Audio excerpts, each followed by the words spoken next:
नमस्कार, मैं हूं पवन त्यागी।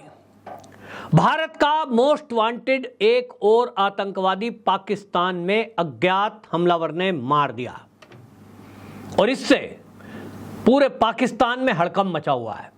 पाकिस्तान के जितने न्यूज चैनल हैं, जो अखबार हैं, वो सब एक बार फिर से हरकत में आए और हेडिंग लिख रहे हैं, भारत के रो ने पाकिस्तान में एक बार फिर से घुसकर की हिमाकत। रो पर आरोप लगा रहे हैं। अब मैं नहीं कह रहा कि वो सच है कि गलत है, क्योंकि ज्यादातर लोगों का कहना यह है कि ये जो अज्ञात हमलावर है, जो कनाडा में किसी को मार देते हैं, जो खालिस्तानी मूवमेंट चला रहा है, पाकिस्तान में मार देते हैं, जो भारत का मोस्ट वांटेड आतंकवादी है, प्लेन का हाईजैकर है, पठानकोट का दोषी है शाहिद लतीफ, अब उसको मार दिया है और एक लंबी फहरिस्त है। पर ये लोग सोच रहे हैं कि ये काम इसका किया हुआ है कि नहीं, इसको भारत सरकार मना कर चुकी, क्योंकि अभी हमने देखा जब हरदीप सिंह निज्जर की हत्या हुई तो उस पर कनाडा सरकार ने जो आरोप भारत पर लगाए, भारत ने मना कर दिया। भाई, हमारा तो कोई मतलब ही नहीं है। तुम्हारे देश में आईएसआई क्या कर रही है, चीन क्या कर रहा है, वो तुम जानो, और तुम्हारी एजेंसी अगर बिना सबूत के आरोप लगा दें कि साहब ये तो रॉ ने कराया है, तो ऐसे आरोप लगाने से क्या होता है? सबूत दिखाओ। तो सबूत दिखाए नहीं गए और इसीलिए ये आप समझ लीजिए कि वो कोई अज्ञात शक्ति ऐसी है जो भारत के दुश्मनों को उन्हीं के घर में घुसकर मार रही है। अब मोदी जी ने ये कहा है कि आज की सरकार वो है जो घुसकर मारती है।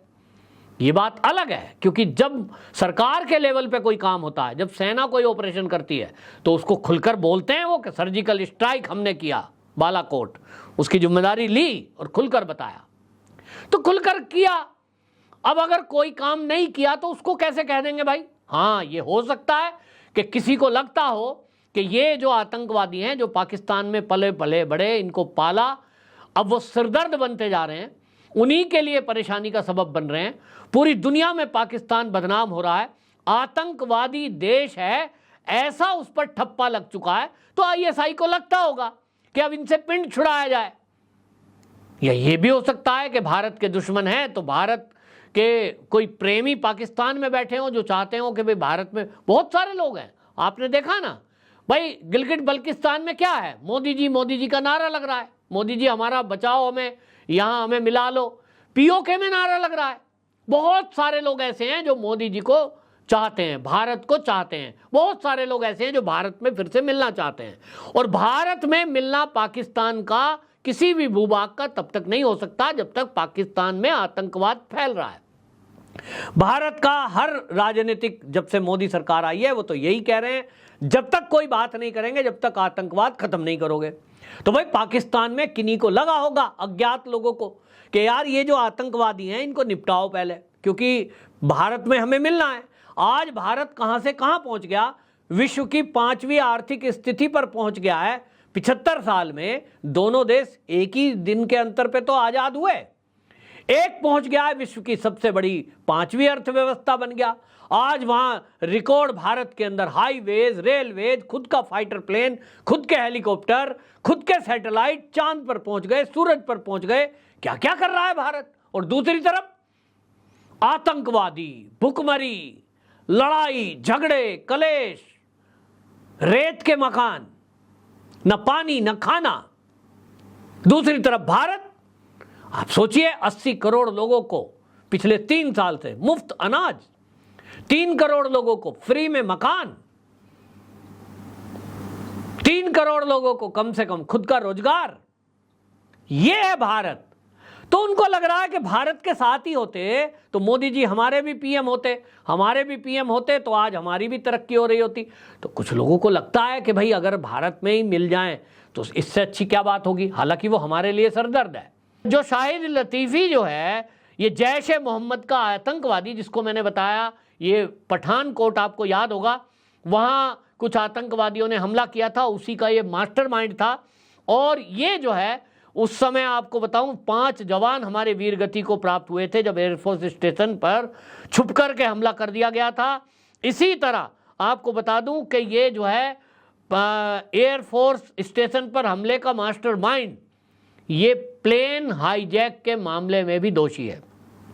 आपको याद होगा 1999 का वो कांड, जब भारत का एक विमान कंधार में ले जाया गया था अपहरण करके, और उसकी एवज में कुछ लोगों को छुड़वाया गया था।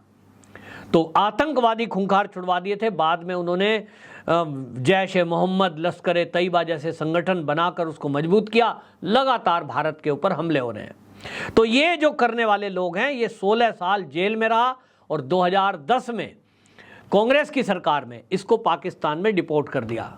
ठीक है भाई, सजा पूरी हो गई, छोड़ दो। जबकि हो सकता था कि इसको कंधार विमान कांड के आरोपी ये था ही, इस पर केस चलाते, लेकिन कांग्रेस का कुछ विशेष प्यार आतंकवादियों के साथ रहा है हमेशा, और इसीलिए इन आतंकवादी जी को इन्होंने जी कहकर छोड़ दिया। आपको याद है ना, कांग्रेस के बड़े नेता ने जी लगाया था।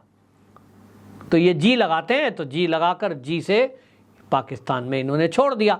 आपको बताऊं, खालिस्तानी परमजीत पंजवाड़ 6 मई को मार दिया गया।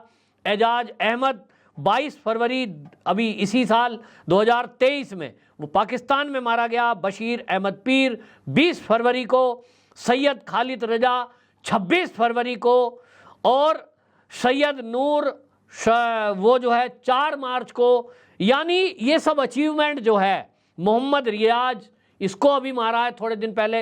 ये जो मैंने 8-10 नाम गिनाए, ये केवल मात्र अभी पिछले 3 महीने का विकेट है, यानी 3 महीने की अचीवमेंट है। किसकी? कोई कह रहा है कि 007 जेम्स बॉन्ड अज्ञात, उसका नाम है अज्ञात। अज्ञात हमलावर ने ये काम किया है। अब मोसाद की तरह अज्ञात हमलावर उनको खोज खोज कर मार रहे हैं। एक तरफ भारत के चारों तरफ विकास हो रहे हैं, युवाओं को रोजगार और खुद का एंटरप्रेन्योर और खुद के स्टार्टअप खड़ा कर रहे हैं। हाईवेज, रोडवेज और प्लेन हम फाइटर बनाने हैं।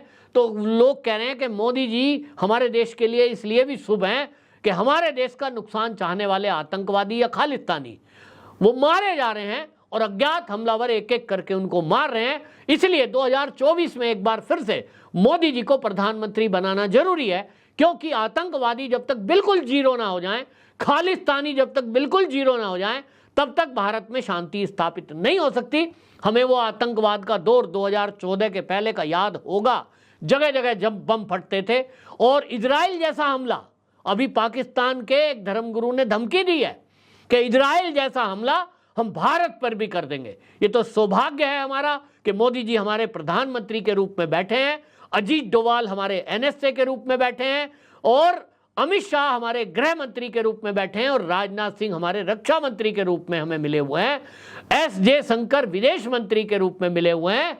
ये जो 5 पांडवों की जोड़ी मैं बता रहा हूं, सौभाग्य हमारे देश का है कि ये हमें मिले हुए हैं। और इसलिए जो इस देश की तरक्की चाहते हो, आतंकवाद का खात्मा चाहते हो, इजराइल के जैसा हमारे देश पे हमला ना हो पाए, वो हम चाहते हो, अपने बच्चों का भविष्य सुरक्षित चाहते हो, तो 2024 के चुनाव में एक बार फिर से ये मोदी जी का प्रधानमंत्री बनाना ये ना भूलें, और प्रधानमंत्री बनाएं। अभी तो भारत के अंदर भी भारत के दुश्मन बैठे हैं, सपोले बैठे हैं, जिसका प्रण अमित शाह जो देश के गृह मंत्री है उन्होंने किया है। और उन्होंने कहा कि 2026 तक हम पूरी तरह से देश के अंदर जो गद्दार बैठे हैं, जो अर्बन नक्सली बैठे हैं, नक्सलवाद जो करते हैं, उनका खात्मा कर देंगे। तो भाई अभी अमित शाह जी को भी 2 साल और चाहिए। 24 में फिर से इस टीम को एक बार फिर से लाना है, ताकि भारत का भविष्य सुरक्षित बनाना है। आपकी क्या राय है कमेंट बॉक्स में जरूर बताएं, और देखो वीडियो जरूर शेयर करें, क्योंकि अभी भी 4 राज्यों के चुनाव है, वहां भी भाजपा की सरकार आएगी, तो लोगों के लिए फायदे की बात है। आतंकवादी तो सब जगह है ना, तो सुरक्षित रहने चाहिए, यात्राओं पे हमले ना हो, ये भी हमको चाहिए, भ्रष्टाचार मुक्त राज्य हो, ये भी हमको चाहिए। तो ये वीडियो जरूर फैलानी है। आपको पसंद आए तो कमेंट भी लिखना। वंदे मातरम।